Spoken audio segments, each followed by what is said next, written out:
네, 이번 코너는 취재 파일입니다. 관심사가 큰 경제 이슈를 하나 골라 심층적으로 파헤쳐봅니다. 이 월가에서 반도체 경기가 정점을 지났다는 이른바 반도체 겨울론 주장이 제기되면서 전문가들 사이에 갑론을박이 펼쳐졌습니다. 이후 반도체 업계 풍향계로 불리는 미국 마이크론이 예상 밖의 호실적을 내면서 이 우려를 일축했는데요. 삼성전자가 오늘 시장 기대를 밑도는 실적 충격을 기록하면서 이 반도체 겨울론 주장에 다시 힘이 실리는 양상입니다. 그 관련 내용 국제경제부 강수지 기자와 함께 다뤄보겠습니다. 네, 어서 오십시오. 안녕하세요. 네, 먼저 반도체 겨울론이라는 게 구체적으로 어떤 주장이었는지부터 다시 소개해 주시죠. 네, 이 반도체 겨울론의 시작은 글로벌 투자은행인 모건 스탠리가 국내 반도체 업황에 대한 비관적인 전망을 내놓으면서였는데요. 네. 이날 발표된 삼성전자의 실적도 이러한 겨울론에 다소 무게를 실는 모습입니다. 네네. 이 모건 스탠리는 지난 8월에 고점을 준비하다라는 보고서를 통해서 반도체 사이클상 고점이 다가올 수 있다는 경고를 내놨는데요. 예. 이후 9월에도 겨울이 다가온다라는 반도체 산업 보고서를 공개하면서 SK 하이닉스의 투자 의견을 하향 조정했습니다. 네. 이 보고서에 보면 SK 하이닉스의 목표 주가는요. 종전 목표치인 26만 원의 절반에도 못 미치는 12만 원으로 대폭 하향됐는데요. 예. 투자 의견도 비중 확대에서 비중 축소로 두 단계 조정이 됐습니다. 이 불과 4개월 전만 해도 모건 스탠리가 SK 하이닉스를 토픽 종목으로 뽑았던 만큼 이 투자자들의 충격도 좀 큰 것으로 보입니다. 네, 맞습니다. 그래서 당시에 그 하이닉스 주가도 좀 크게 하락했던 게 기억이 나는데 모건 스탠리가 이렇게 비관적인 전망을 한 데에는 뭐 그래도 나름의 근거가 있어서겠죠. 네, 그렇습니다. 이 모건 스탠리는 반도체와 기술 장비의 이 경기 순환적인 특성을 지적합니다. 이 두 가지 이유를 꼽고 있는데요. 네. 작년 하반기부터 반등한 D램 가격이 스마트폰과 PC 수요의 감소로 최근 하락세로 돌아선 점, 네. 그리고 고대역폭 메모리, 즉 HBM의 공급이 과잉 상태라는 점을 이유로 제시했습니다. 네. 이 또한 엔비디아의 성장 정체 우려가 계속되는 가운데 AI 거품에 대해서도 지적하고 있습니다. 이렇게 경기 사이클상 뭐 침체기에 들어설 거라는 주장은 원래 좀 주기적으로 나오는 건데 그렇다고 보면 이제 이번 주가 낙폭이 좀 과했다라고 볼 수 있는 거 아닙니까? 그렇죠. 이제 이번 삼성전자와 SK 하이닉스의 주가 하락이 오직 보고서 때문이라고 보기에는 좀 무리가 있지만 이 모건 스탠리의 IT와 반도체 분야의 보고서가 기관 투자자들 사이에서는 수년째 1위를 차지할 정도로 시장에 영향력이 있는 또 보고서거든요. 네네. 이 보고서를 작성한 모건 스탠리의 숀 킴 헤드는요. 한국 반도체 섹터에 공격적인 의견을 내면서 이 반도체 저승사자라는 별명으로도 유명합니다. 네. 그는 이미 2017년과 2021년 겨울에도 반도체 겨울을 예측하면서 시장을 흔든 바가 있습니다. 네네. 그러나 중요한 것은 이 보고서가 나온 타이밍인데요.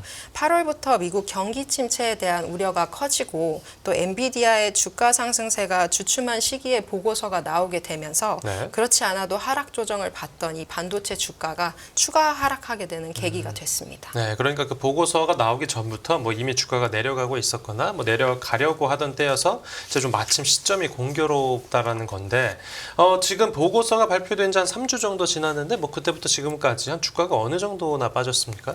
네, 이제 주가 흐름을 좀 살펴보면요. 두 주식 모두 지난 7월에 연중 최고치를 기록을 했습니다. 네. 그때 이후로 이제 대체로 하락하는 흐름을 보였는데요. 특히 8월 들어서는 미국발 경기 침체 공포가 금융시장을 흔들면서 주가가 가파르게 하락을 했고요. 네. 또 이후 보고서가 발표되면서 추가 하락세가 이어졌습니다.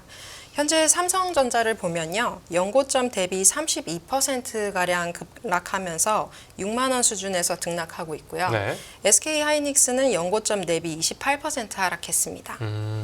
이 보고서 직후에는 하이닉스가 더 약세를 보였는데 뭐 지금은 삼성전자가 더 많이 빠졌고요. 네. 그런데 중간에 그 반도체 겨울론 이 주장을 뒤집을 만한 계기가 있었습니다. 네, 이제 우려가 여전히 있는 상황이지만 이 반도체 겨울론이 좀 성급했다라는 주장도 만만치 않습니다. 왔습니다. 네. 우선 지난달 26일에 반도체 풍향계로 불리는 미국의 반도체 기업 마이크론 테크놀로지가 실적을 발표했는데요. 네. 이 예상을 뛰어넘는 호실적에 반도체 호황을 주장하는 목소리가 다시 힘을 얻었습니다. 네. 이 마이크론 테크놀로지는 회계연도 4분기, 그러니까 지난 6월부터 8월까지 매출이 77억 5천만 달러를 기록했다고 밝혔는데요. 네. 이는 시장 전망치인 76억 6천만 달러를 넘어선 수치입니다. 특히 9월부터 시작된 2025 회계연도 1분기의 매출과 주당 순이익 전망을 87억 달러와 1.74달러로 제시하면서 시장 예상을 크게 넘어섰습니다. 실적도 이제 예상을 넘고 뭐 전망치도 예상을 넘고요. 네. 이게 이렇게 마이크론 실적이 잘 나오면서 또 이제 반도체 지수도 크게 올랐습니다. 네, 이제 반도체 종목의 주가를 대표하는 필라델피아 반도체 지수라고 들어보셨을 거예요. 이 8월 이후 상승하는 흐름을 보였는데요. 9월 한 달에만 14% 올랐습니다. 네네. 이 마이크론의 실적 호조로 반도체주 전반에 매수 심리가 몰린 영향으로 보입니다. 네. 그리고 이제 국내에서는 이제 우리 반도체 수출이 또 역대 최대 기록을 다시 쓰기도 했죠. 네, 그렇죠. 이 한국은 삼성전자와 SK 하이닉스를 보유한 메모리 강국인데요. 네네. 세계에서 가장 먼저 월간 수출입 통계를 발표합니다. 이 9월 한국의 반도체 수출액을 보면요. 역대 최대인 136억 달러를 기록하면서 11개월 연속 증가 흐름을 유지했습니다. 네. 이 글로벌 AI 투자 등 견조한 수요가 영향을 미친 가운데 디램과 낸드 고정 가격이 상승함 정도 영향을 미쳤습니다. 네.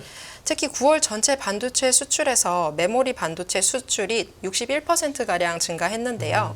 이 지역별로는 미국으로의 수출이 111% 급증한 것으로 나타났습니다. 네.